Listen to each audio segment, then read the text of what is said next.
अगर कोई players award जीतता है या किसी लेखक या साइंटिस्ट को कोई अवार्ड मिलता है तो उस चीज़ को लेकर कोई इंटरव्यू ही नहीं होता। हमेशा hero policeman, army man, businessman या फिर गैंगस्टर ही बनते हैं। लेकिन क्या आपने कभी किसी हीरो को मैथमेटिशियन, एस्ट्रोनॉट या म्यूजिशियन बनते देखा है?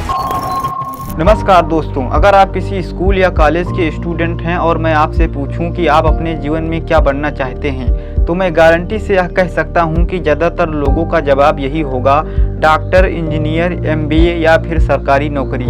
यानी ज़्यादातर लोगों के करियर ऑप्शन इन्हीं 4 विकल्पों में ही सीमित हैं। शायद ऐसे बहुत ही कम लोग होंगे जो ये कहेंगे कि मैं अपने पैशन को करियर बनाऊंगा।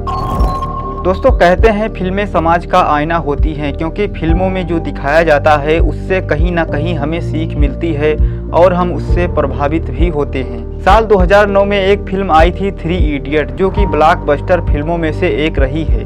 इस फिल्म को लोगों ने बहुत ज़्यादा पसंद भी किया था।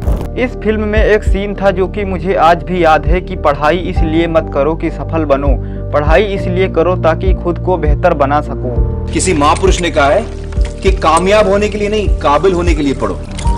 सक्सेस के पीछे मत भागो, एक्सेलेंस का पीछा करो।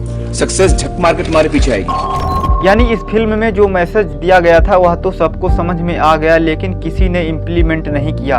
आज भी लोग इन्हीं गिने चुने कैरियर के पीछे भाग रहे हैं। तो ऐसे में अब सवाल है कि आखिर दिक्कत कहाँ पर है? क्या इसका दोष इंडियन एजुकेशन सिस्टम का है, या माता पिता और टीचर्स का, या फिर खुद छात्र कोई नई चीज नहीं करना चाहते हैं? आइए इसके पीछे के रीजंस को डिटेल्ड में समझते हैं आज के इस वीडियो में। Sir, how did you become so great?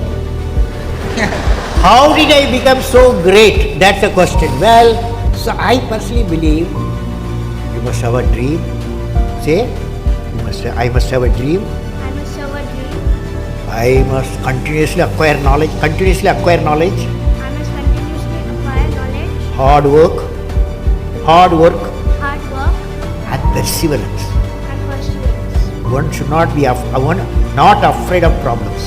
Not afraid of problems. Then you will be successful. Okay? TV और न्यूज चैनल हमें ज़्यादातर वायरल वीडियोज, सेलिब्रिटी के गॉसिप, इंडलेस पॉलिटिकल न्यूज और फालतू के वीडियोज ही दिखाते हैं। अगर कोई प्लेयर्स अवार्ड जीतता है या किसी लेखक या साइंटिस्ट को कोई अवार्ड मिलता है तो उस चीज़ को लेकर कोई इंटरव्यू ही नहीं होता। किसी करियर ऑप्शन या फ्यूचर के बारे में न्यूज़ चैनल में कोई जगह ही नहीं होती। ये सब हमें वही चीज़ें दिखाते हैं जिनसे उन्हें टीआरपी मिलती है और उन्हें व्यूज मिलता है। एक आंकड़े के मुताबिक साल 2024 में औसतन हर भारतीय ने मोबाइल पर 5 घंटे बिताए। अब जरा सोचो, जब इतना ज़्यादा समय हम किसी चीज़ को देंगे तो कहीं ना कहीं इसका असर हमारे ऊपर भी पड़ेगा और हम उससे प्रभावित जरूर होंगे। सिर्फ न्यूज़ चैनल ही नहीं दोस्तों, फिल्मों का भी वही हाल है। वही सारे सामाजिक ड्रामे, रीति रिवाज आदि चीज़ें दिखाई जाती हैं। यानी हम कोई नई चीज़ों के बारे में नहीं सोचते, हम वही करना चाहते हैं जो हम देखते चले आ रहे हैं। दूसरा जो सबसे बड़ा कारण है दोस्तों, वह है माता पिता का दबाव। समाज में माता पिता की बातों को सर्वोपरि माना जाता है। माता पिता ने जो कहा है वह सही ही कहा होगा। हर जगह व्हाट्सएप फॉरवर्ड आपको मिल जाएंगे, बेटा पापा कहते हैं तो सही ही होते हैं। बाद में आपको समझ आएगा कि माता पिता की बात सच थी। जब कोई बच्चा कहता है कि मुझे वेब डेवलपर बनना है तो पेरेंट्स कहेंगे यह भी कोई जॉब है। जब बच्चा कहता है मुझे कॉमेडियन या कंटेंट क्रिएटर बनना है तब पेरेंट्स का जवाब मिलेगा इसमें कोई स्कोप नहीं है और इसमें कोई जॉब की गारंटी नहीं है कि आप सफल हो पाओ या नहीं। अगर बच्चे अपने मन से कोई डिसीजन ले लें और पेरेंट्स का कहना ना माने तो उसे गैर आज्ञाकारी मान लिया जाता है। हमारे समाज में पेरेंट्स से क्वेश्चनिंग करना बैड मैनर्स माना जाता है।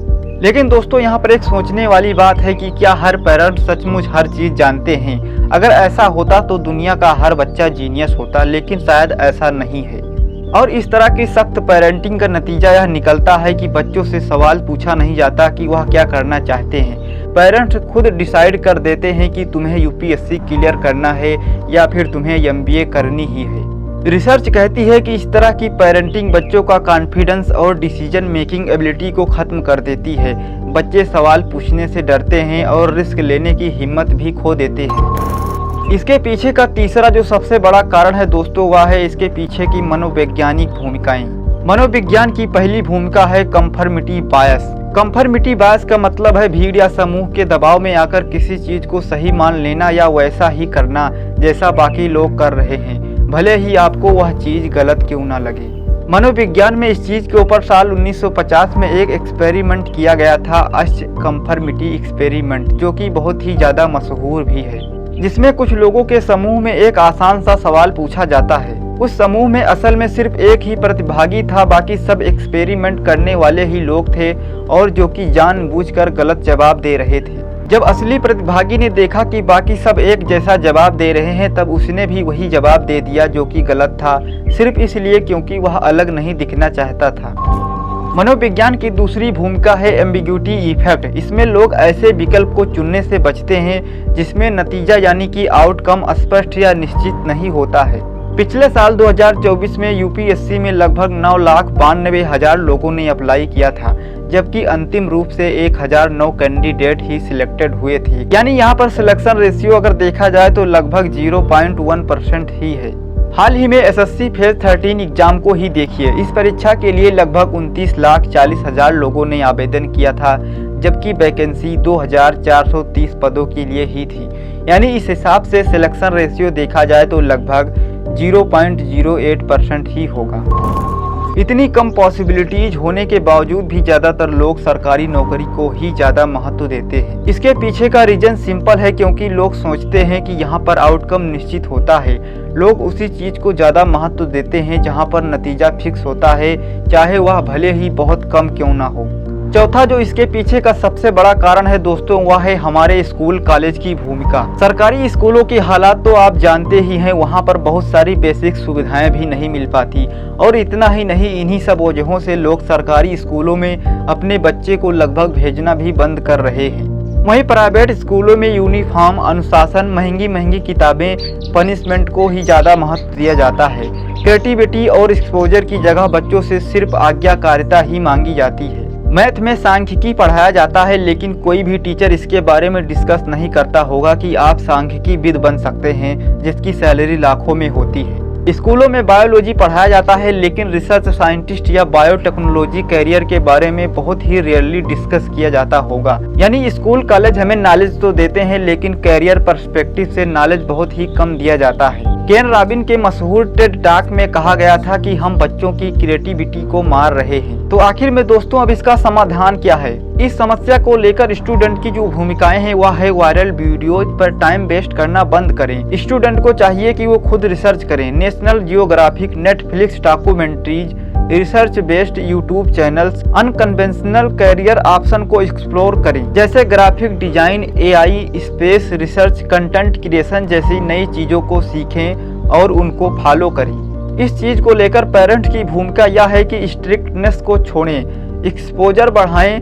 अगर किसी कैरियर के बारे में वो खुद नहीं जानते हैं तो उसे सीखें और बच्चों पर दबाव ना बनाएं। बच्चों की चॉइस को सपोर्ट करो, क्योंकि अल्टीमेटली वही काम करेंगे, आप नहीं। स्कूल और टीचर्स की यह भूमिकाएं हैं कि कैरियर काउंसलिंग को प्रायोरिटी दें, गेस्ट स्पीकर्स और वर्कशॉप्स को अरेंज करें, क्रिएटिविटी को पनिश मत करो बल्कि इनकरेज करो। क्योंकि दोस्तों डेवलपमेंट देशों में हर प्रोफेशन को इक्वल इम्पोर्टेंस मिलती है, चाहे वो साइंटिस्ट हो, म्यूजिशियन हो या स्पोर्ट्समैन हो। बाकी दोस्तों इस वीडियो के बारे में आप सभी लोगों की क्या राय है? आप अपनी राय हमें कमेंट सेक्शन में ज़रूर बताएं। बहुत बहुत धन्यवाद।